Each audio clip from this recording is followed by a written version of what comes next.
Iba parna sa MMV.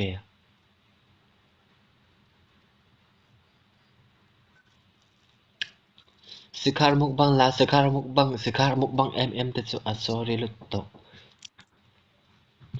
Ahar lutok ma. Lal mi smell thanu ka lo me som tia. Ngu bai ka anda ka effect kamang ngam da. Effect kamang ngam. Kamai ka murang na sadan ka.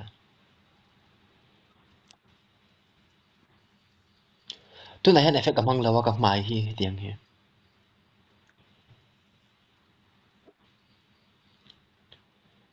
Te vial hin ta ne zo. Miel thanu ngwa. Maro effect kan zong vero pa.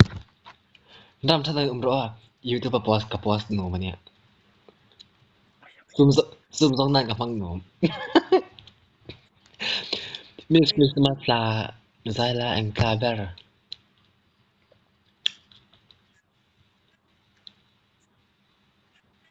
Bahi kablar talu. Oi effect talo po kan chalo kalo me Miss yes Emmanuel. Zala manta. Kan look like may menti. Oi sorry. Oi bai vai za zumo ka thu ka ba wang ni chi shi team. Effect talo pon email tha thau thau mo kalom lu tu ke.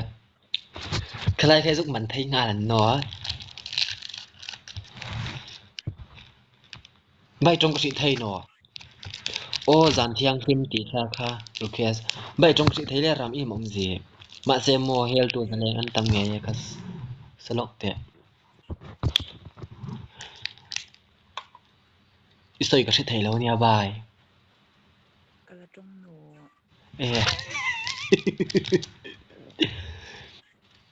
mel tia pp abi ti mel tia kan lom tu kan van phu lo ta kan lom ya thil he yang zong el tir thin ro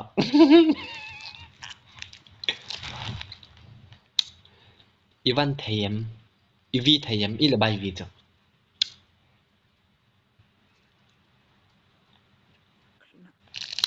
kan ria zong lo tat mai ka te kan bi zong thiam ne na pha lo dal ruat luang à